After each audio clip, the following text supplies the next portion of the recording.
Okay. Is my screen visible to all of you? Yes, sir. Visible.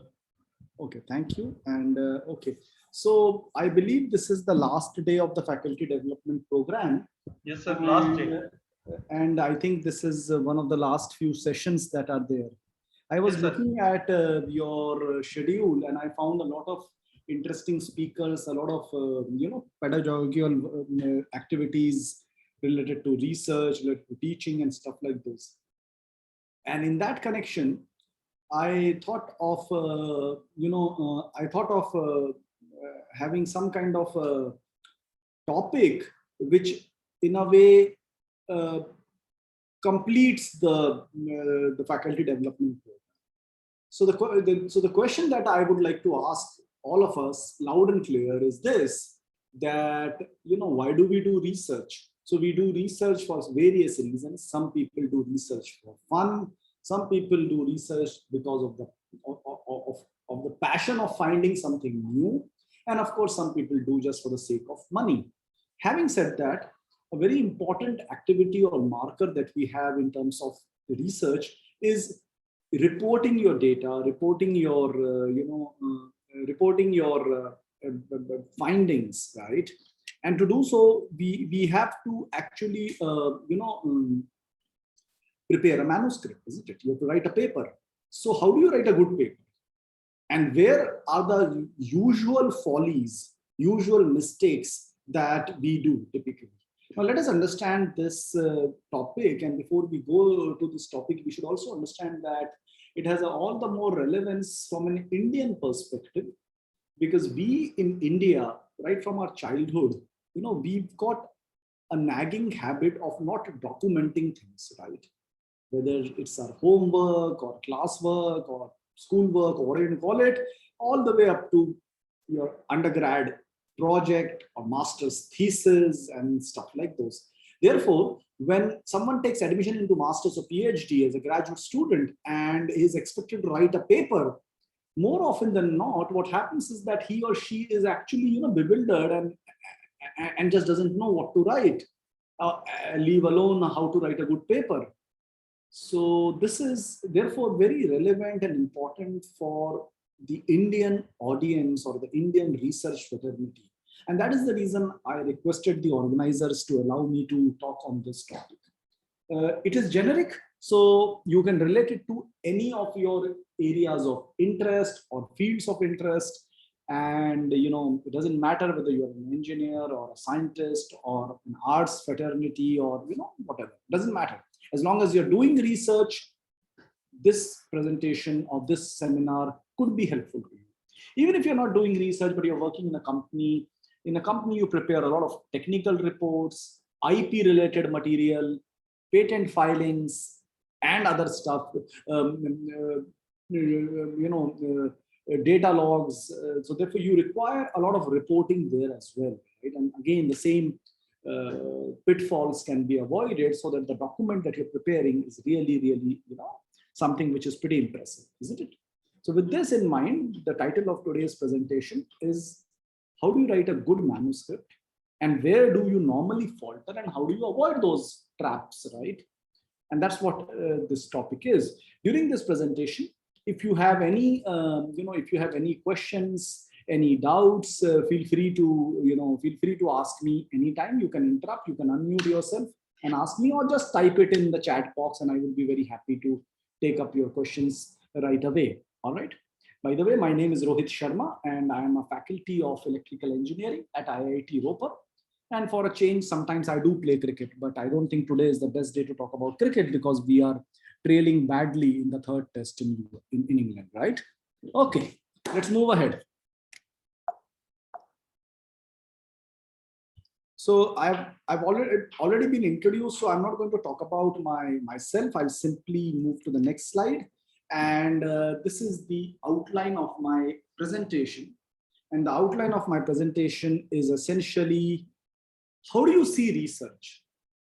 Every person, as I said, has a different perspective of looking at research. For some, as I said, research is fun. For someone, research is exploratory, to find out new, exciting things. And for some, it is a way of life to make money, right? So how do you see research?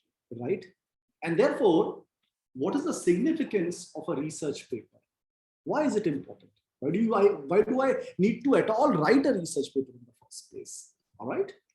And then, okay, fine. If I have to write a research paper, how do I prepare the ground? How do I start the groundwork, right? And this should be followed by what are the usual mistakes, errors that we typically do, and how do we avoid them? What do we do if our paper is published?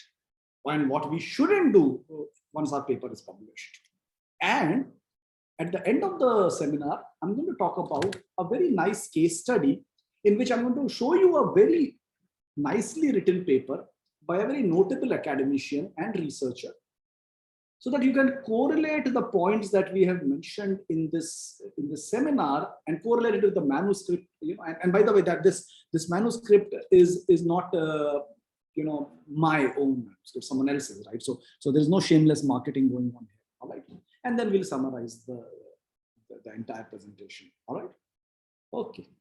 Let's start. So how do you see research? And before you see research, a couple of disclaimers. One disclaimer, of course, is that I've taken most of the material from the internet because, this is a general topic and I haven't cited them. So no problem, right? All right. How do you see research? What is research for us? So let's go back to the Stone Age, right?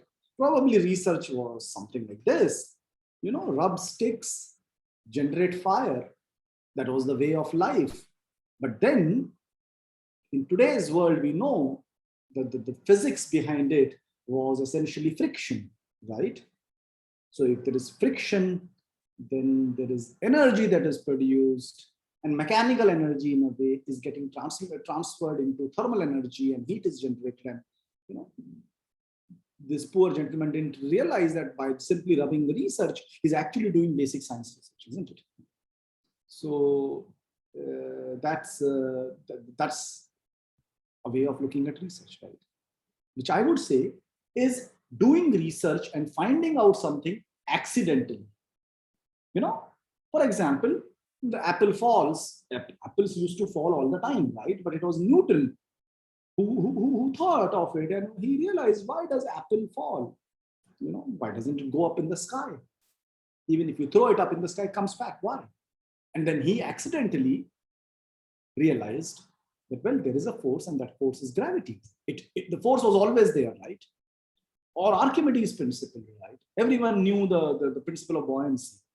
But then many a times, research findings are by accident. And some of the greatest findings are actually happen to be by accident. Of course, this is more historical, more classical, more philosophical. In real terms, how research is seen by a student. More often than not, for a student, research is a kind of an assignment or a kind of a job at hand, where the delivery, but we really don't know how to get up to there, and that continuous push and then continuous pressure and chase to get those outputs is what is research as far as a student's view is concerned. How do we as faculty members view it? Well, for us, it's the other way around. The tables have turned, right? For us, it's like, oh my God, I have to make sure the student graduates. So the student graduates, I need to frame the problem properly. I need to correct the course midway. Many a times in a master's or a PhD or any research assignment, a project, you have to correct the course midway. How do you do that, right? And that's a faculty or a researcher's view, right? More or less all of us, right, have if you're doing PhD, one of the core objectives is to find an academic position, right? And if you want to find an academic position, right, our view of seeing research changes over a period of time, right? How does it change, right? So let's see that. So before you enter into a graduate school for a PhD program, you're super excited. and you feel, as a student, I can do any goddamn thing on earth. I'll be the next Einstein, Newton, whatnot, right? Very soon, the moment you join, after a few months, you realize, well, boss, reality sets in, and you realize that guess what? I need to do just what has been told to me so that I graduate on time and just get my degree and graduate, right? And then you try to become a faculty position, right? So why do you do a research if you join a faculty position? Because you basically want to make sure that you have a stable job and stuff like this. And when you become a full professor, why do you continue doing research? Because you have to get a lot of grants, you have to fund, you have to fund the students and stuff like this. And finally, there comes a time, hopefully, when you kind of attain nirvana and you say, well, I'm going to do research just for the sake of it. And finally, you kind of research in peace or rest in peace, whatever it is. Right? So, I mean, all like a funny series, actually very nicely summarizes the whole lifespan,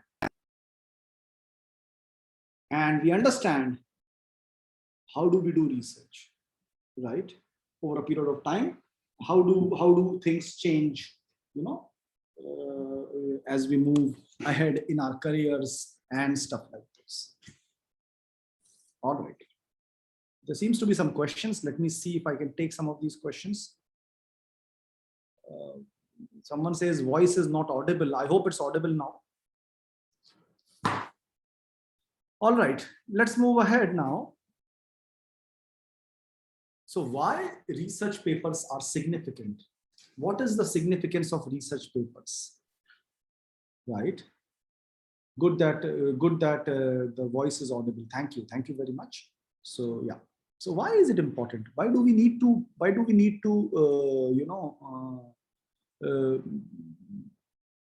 There is a question that has come just now by someone, Lavnish, and he's asking about what is the difference between research and innovation. So when see, by basic definition, Lavnish, research has to be innovative, but innovation can be classified based on applications. Sometimes you have innovations that are very mundane but very useful, right? Research ordinarily is very finding the new in it. Innovation may not be finding the new in it. Innovation could be finding a solution using principles, tools, techniques that already exist. So there is a difference between the two. I would rather say research is more fundamental, innovation is more applied and generic. So that's the answer to your question, and I hope I'm able to answer your question. All right, let's move ahead. So the question that we should ask ourselves as a student is, why is a research paper so important? And there are multiple reasons for it. One of the reasons is that you develop good reading skills. It's very important that we should be a good reader. From childhood, very rarely do we see people actually, reading based on their age, right? We do not read, whether they are books or whether they are,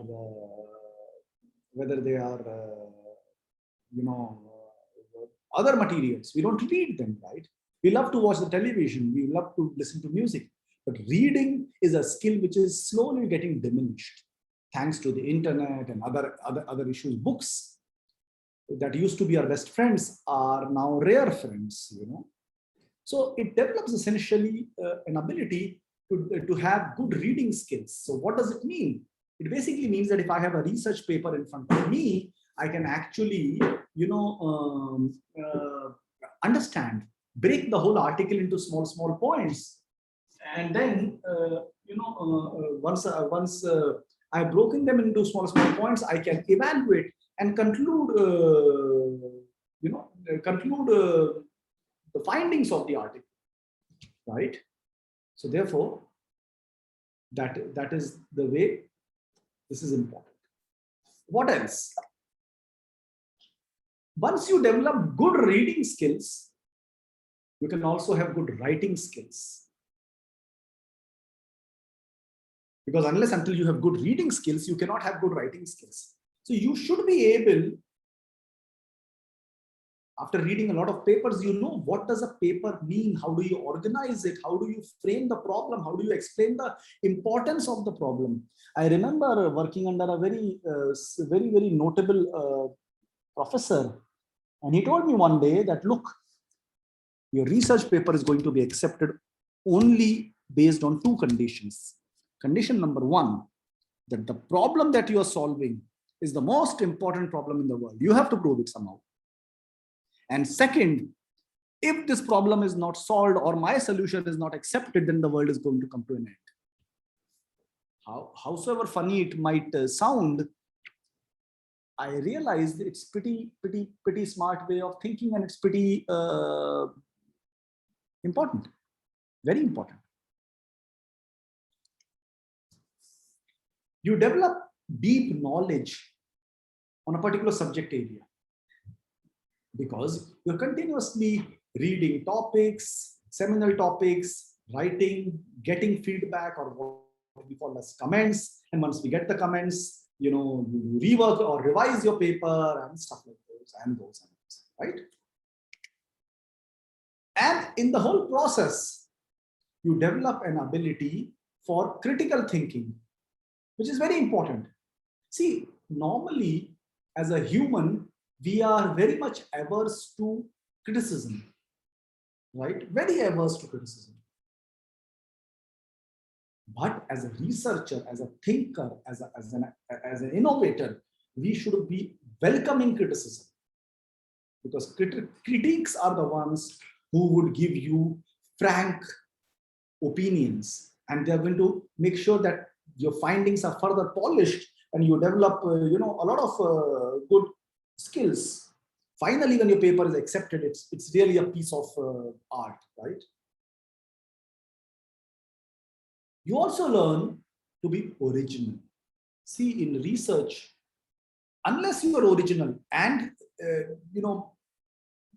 brand new and novel in your ideas and concepts, your paper is never going to be accepted in a good journal, right?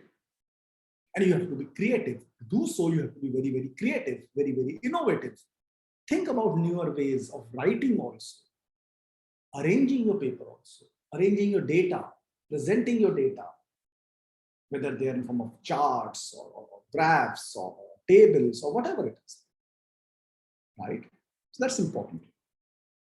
So now, I hope we have understood the significance of or the importance of a research paper. So the question comes is, how do you write a good research paper? How do you write a good research paper? So what's the ground for it? How do you do the groundwork? So we do the groundwork in a step-by-step manner. And the first step would be probably to choose a good topic. Please understand, your topic shouldn't be too broad and shouldn't be too narrow either. Because if it's too broad, you're talking about a very general overview. But if it's too at the same time it's too narrow, probably the reviewers and the readers won't find interest in your topic. So the topic has to be rightly chosen. And that's the first and the most important step towards starting to write your research paper. So for example, I'll give you a couple of examples. Let us say I want to write a paper which is titled as global warming. But that's a very, very, very, very general topic. Too general, right? Isn't it? Too broad, isn't it? How about this? Causes of global warming. So you see, now you are narrowing down the topic. from what global warming as a topic is. You're talking about causes of global warming.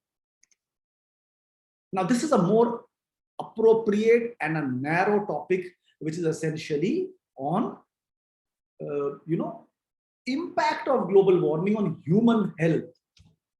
Now you know what you're talking about. We're talking about global warming and its impact on health, on a particular health problem. It could be, let's say, breathing problem, asthma, whatever it is, right? Now, this becomes a very, very apt topic. So you see, these three examples gives you an idea about a very broad topic, slightly narrow, quite a narrow and apt topic. All right. Once you have the topic at hand, you have to make a very strong statement. Now, what do you mean by a strong statement? Right? So you have to make a very strong statement in terms of a very argumentative or persuasive statement. But only when you are concluding, if you're giving a conclusion during that time, right? It can be expository if you want to explain some information, exploratory in nature. So that's how it is. It could be analytical, particularly for scientists and engineers. It could be analytical in nature. So depending upon the type of topic you are talking about, you will have to make a statement why this topic is important, why this paper is important, and stuff like this. Now, the next step is, of course, to research your topic. And to research your topic, you have to research for both primary and secondary credible sources of information. Please remember, your paper will be judged based on the type of citations you are doing. So it's very important to cite all the relevant sources. But at the same time, please remember that you have to cite everything in your own language. Otherwise, cut, paste, or simply paraphrasing will lead to plagiarism. And plagiarism, as someone told me the other day, is almost like an academic Taliban, a lot of papers that are published in India are actually plagiarized, copied. And it's a national shame for all of us. So we should never do that. Next, what? Next, very, very important is you need to prepare a ground or an outline for your paper. Go to the board, define how many sections you will have, write how many subsections you will have, try to organize it, then rub the board again, then rewrite it, then rub it again, and you'll find iteratively, ask yourself why I should have so many sections. Within those sections, why these subsections? Why these are, and once you do that, what you get is an organization of your paper. Now fill in things there and you get your first draft. While it might sound as the last or the second last step that I have created my first draft of the manuscript, actually it happens to be almost like a middle of the process. You're still in the middle. All right, there is a question from someone. No, okay, there is no question, sorry. All right. And then why I call it as the middle of the process is because step 6 is repeat. Because after the first draft, normally we think that the second draft is good enough. Believe me or not, I've had papers where 12, 13, 15, 20 iterations have been done. 20 iterations. And why these iterations have been done? Primarily because, the more you think, the more you go back to your manuscript, you realize, oh, this data could have been presented this way. Oh, there was a typographical error. Oh, there was a mistake. Oh, probably I I'm too verbose in my writing. I need to cut it short. Oh, this point is not really elaborated. So there's so many thousands of changes from large scale to micro scale changes. Right? A lot of mistakes, lot of mistakes are there, and we need to work on them. Once you feel that your ith or your nth iteration is done, then just do one thing. Give your paper to your lab mate, to your friend, and ask him, can you help me? Can you read it? Does it make sense to you? It doesn't matter if your friend is not from your area. Let's say I'm an electrical engineer and I'm writing a good paper. I can even give it to someone in physics or humanities. As a layman, can you just forget the mathematics behind it, forget the simulation behind it. Can you just read it for me once for a couple of hours and see if it makes sense?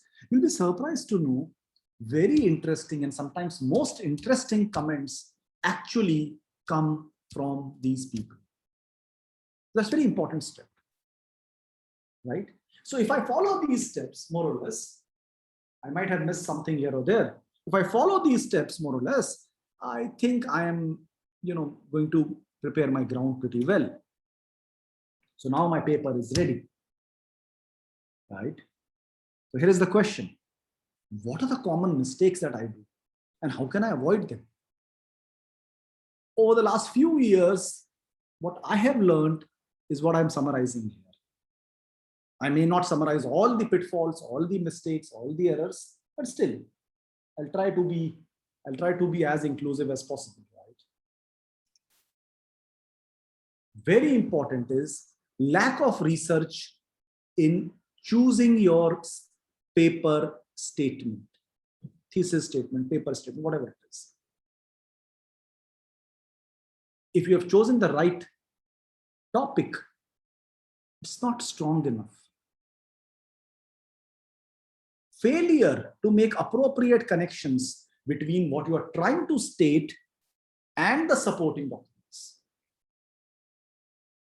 Lack of strong and relevant data to support what you are trying to claim.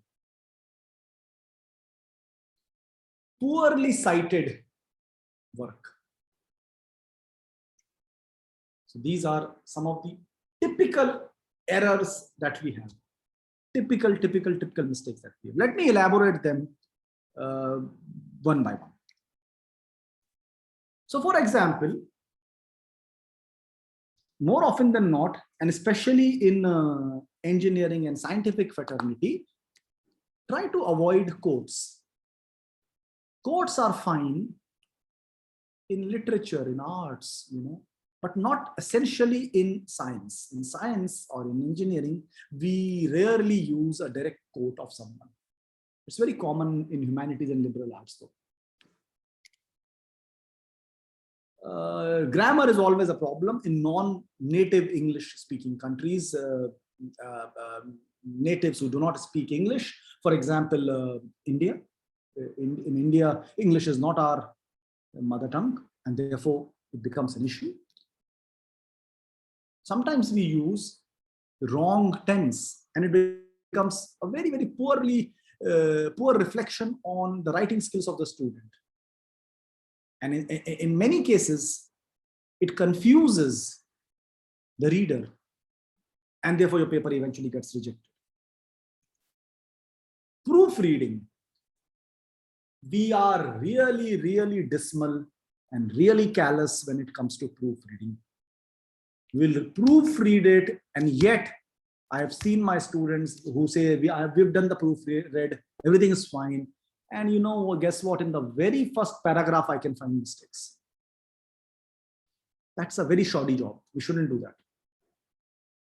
Some of the examples of proofreading is incomplete sentences, redundant phrases, misspellings, and all of these are going to really cost you in terms of a rejection. Another thing which is very important is irrelevant information.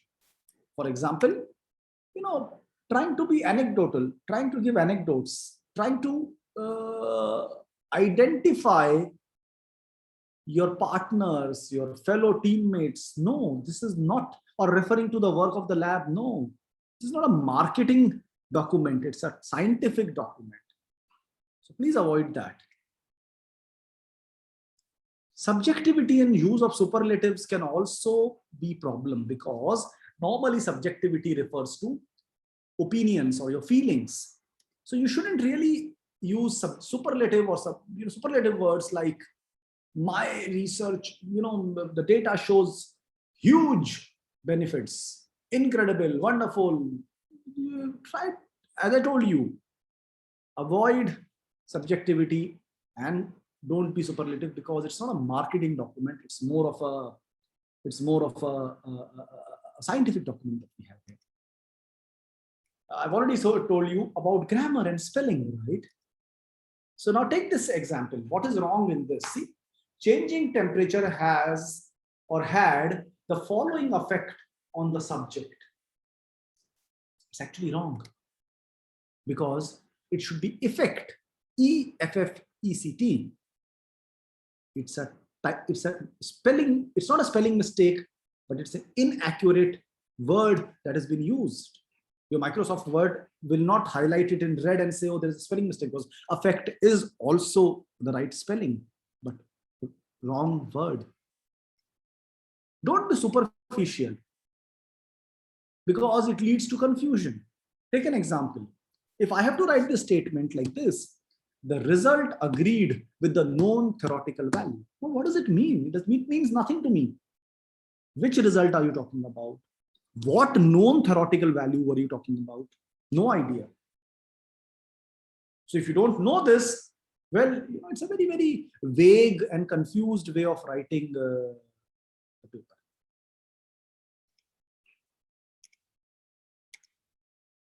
Oversimplification in writing is called as anthropomorphism, which basically means you really are simplifying too much. For example, take this statement. Sodium wants to move down the chemical gradient toward the compartment with lower concentration. It's a too simplistic or simplified way of writing. Sodium is not moving. Sodium doesn't want to move. Rather, you should say sodium, moves down the chemical gradient towards lower concentration. Sodium doesn't want to move. Sodium is not a living human being which would like to do something. Right? Oversimplification. Very important is, how have you taken the data and how have you presented it? Have you presented raw data, or have you actually converted that raw data into graphs, tables, charts? Normally, you don't. So, for example, I'll give you an example. If you're running an ANSYS simulation, right, electromagnetic simulation, you'll have a million data points, and the file is several pages long. You can't report it like that. Based on that, you have to plot curves, graphs, 3D plots, whatever it is. So raw data shouldn't be actually presented.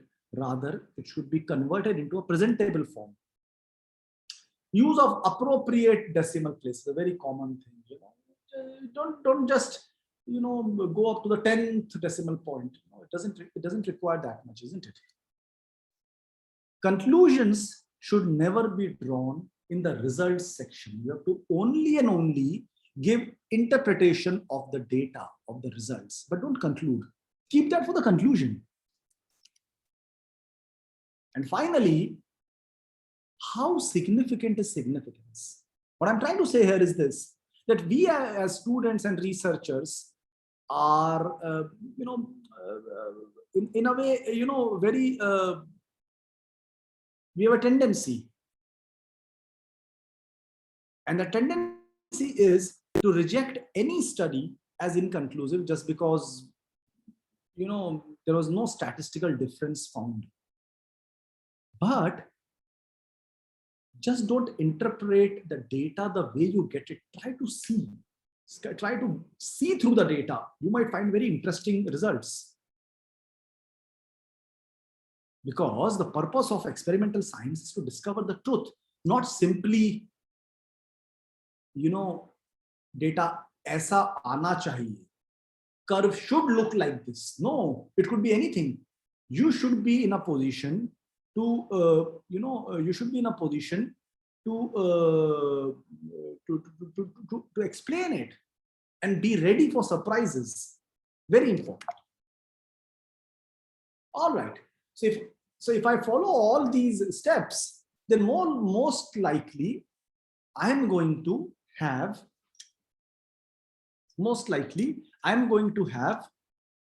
a good paper. And let's assume the paper eventually gets accepted. What should I do after publication? The first thing, of course, you should do is you should be proud of a job well done. Be happy. Try to publicize your research, because it is important that your peers, your competitors should know what latest work is coming out from your group, from your lab. And how do you publicize your research? Well, if it's really path-breaking, a Nobel-winning idea, go for a press release. Or otherwise on social media, websites, web page, LinkedIn, or whatever it is. If you want to convert your research finding into a blog, a general purpose blog for a common layman, that can also be thought of. And there are several other important activities, but a lab website or a group website or your individual website is an absolute must amongst all of this. But what you should not do though is, you should never avoid addressing the comments of the reviewers, even if your paper is accepted. Because that's a very, very bad habit. Because these criticisms and comments, as I said in the beginning, you should develop critical thinking, right? These comments are eventually going to give you ideas for the next work. When your paper is in the market, in the public domain, right?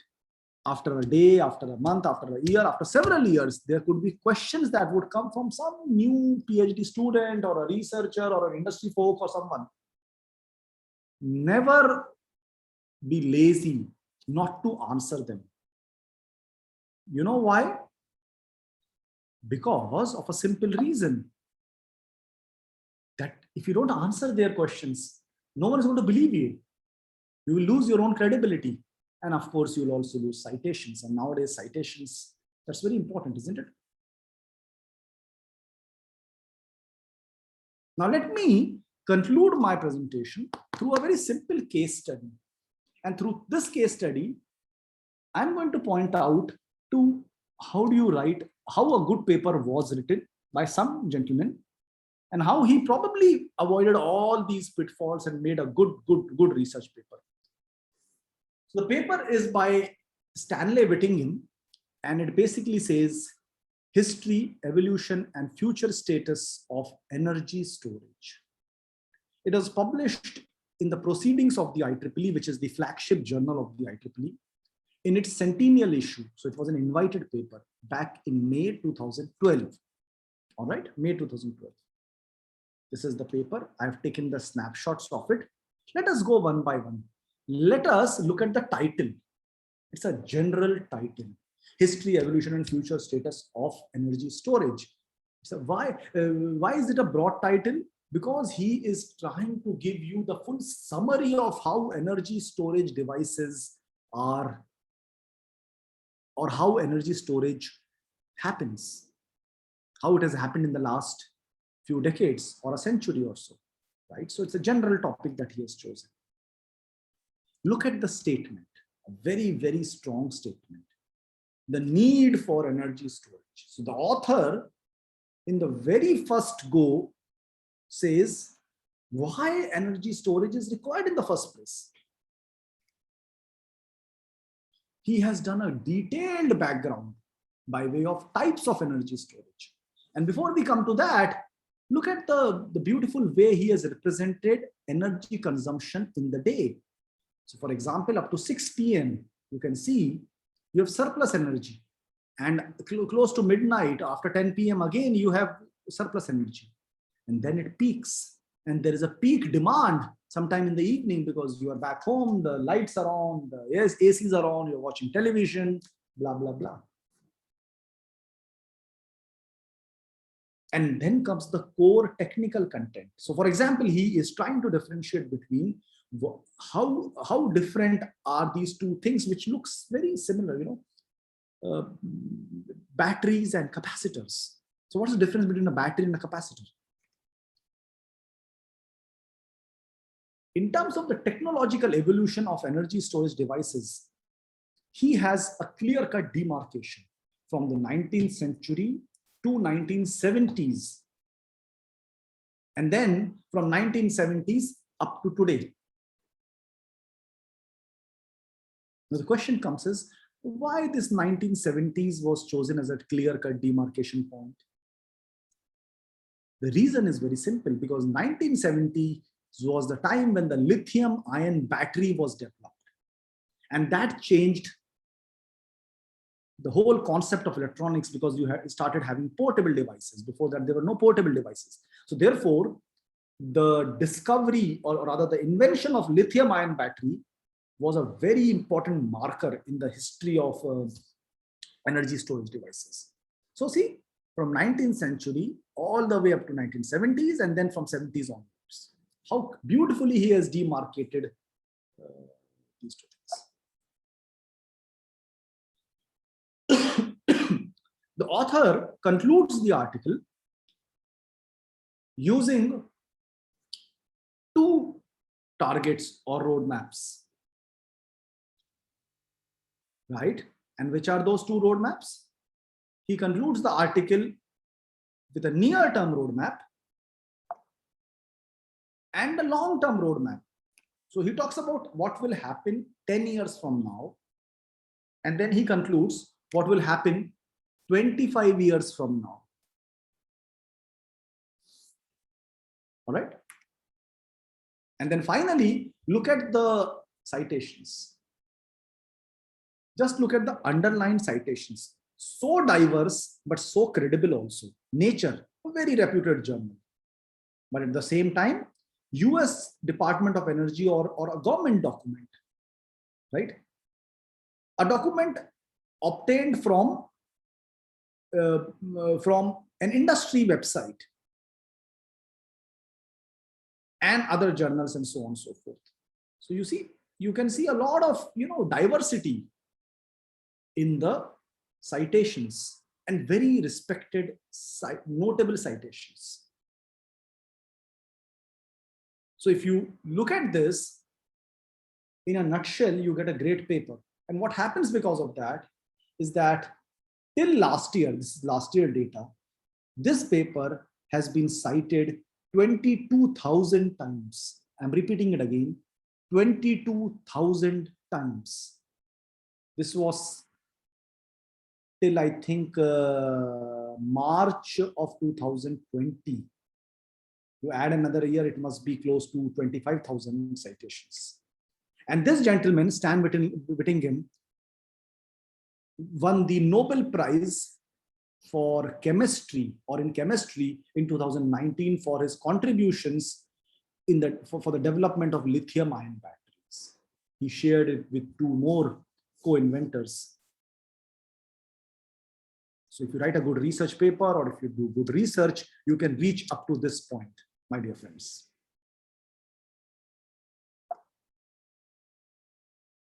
So to summarize, in a nutshell, a research paper is essentially, meanders through these steps, which we have already talked about.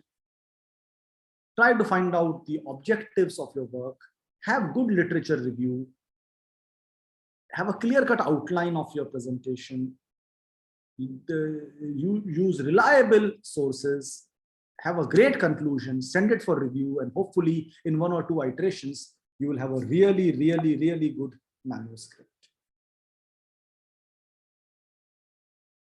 And believe me or not, my dear friends, the difference between an average work and an above average work is only how impactful your writing is. That makes a lot of difference. How do you present your research findings differentiates or makes all the difference between an average work and an above average work. With this, I would like to thank you and the organizers for patiently listening to my talk. And if there are questions, I would be very happy to answer them.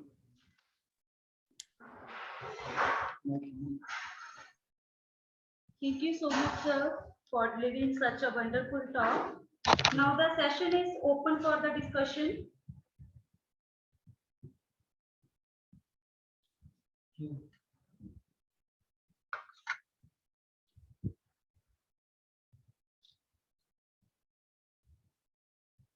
Dear participants, you may ask your queries.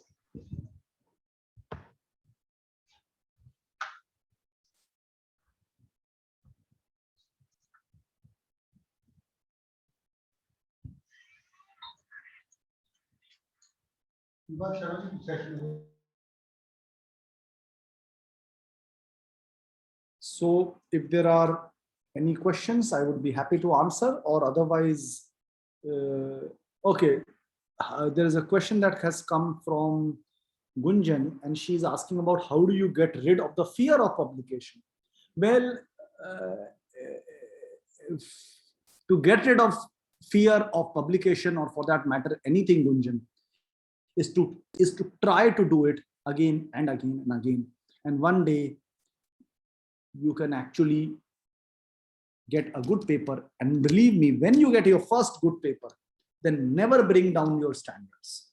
And then you will find yourself, never lower your guard, and you will find yourself to be fearless, right? So that's the only answer I can give.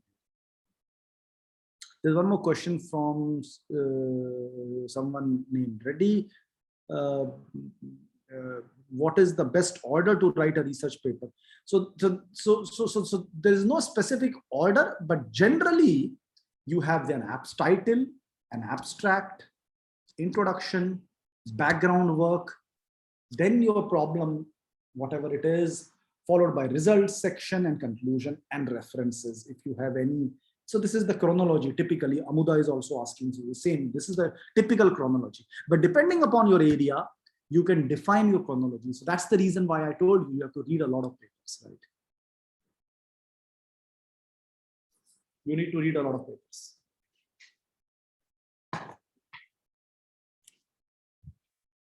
How to reduce plagiarism? So there are multiple tools which are available as far as plagiarism is concerned. Some of the tools are like Turnitin. Turnitin is freely available, in most of the universities. So it gives you the percentage of overlap that you are having with other sources. That overlap percentage should never be more than 10% of the thumb rule. I mean, typically, slightly here or there, but not more than 10% at any cost. Amuda has another question. In review papers, which content is more important?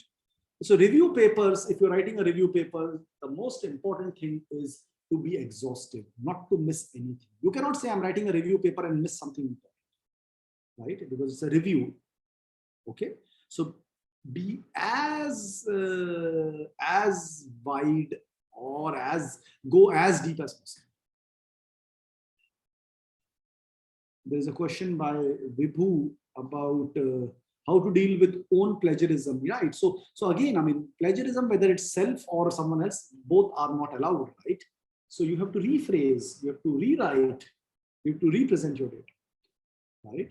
There's a question by Kea, paid journal and unpaid journal, which one is? Of course, it depends upon.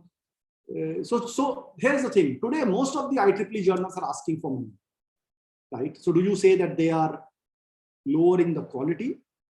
The quality depends upon the peer review. The best thing is, if you are an electrical engineer, go for IEEE. If you are a mechanical engineer, go for ASME. If you are a civil engineer, go for ASCE. Never lower the guard. try for the best ones. And the best thing is, let's say you're working in thermodynamics, right? So which are the good groups of thermodynamics in India, right?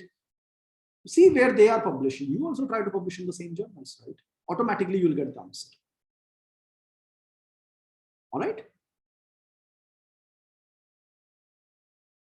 Which paper has more weightage, journal, conference, book, publication? Journals normally are having the most weightage.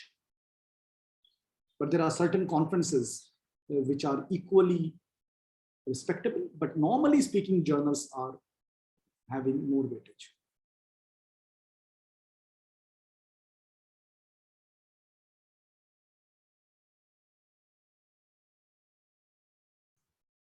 So there is one question in the chat box from the candidate. How to identify research gap? How can we finalize this is the gap? Yeah, so research, sorry, I missed that question. Research gap can be found only through one simple way, which is to read a lot of work. And only when you read a lot of work, that is when you would be in a position to, identify the gap. I mean, without reading research papers, you cannot. And that's what I was trying to say. You have to develop good reading skills.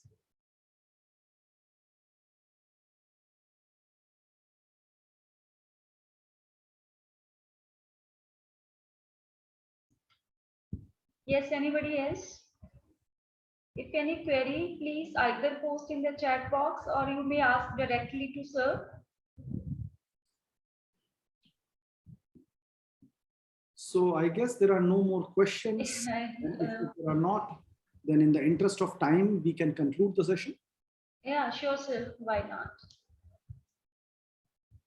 So thank you once again, and I wish you all the best for the remaining part of the FDP, and hope you enjoy and hope you benefit out of this FDP. Thank you very much. Thank you so much, sir. Sir, be the whole Department of Mechanical Engineering of GZS, CCET, MRS, PTU, Bhatinda. Feel pleasure that you were with us for such a wonderful talk. Thank you so much, sir. Thank you. Take care. Goodbye. So, dear candidates, there is one announcement. There will be a test at 2:30. So please join the link and appear in the test because it's mandatory to get the certificate of this FDP. Okay, so see you at the 2:30. Goodbye.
Excuse me, Yeah.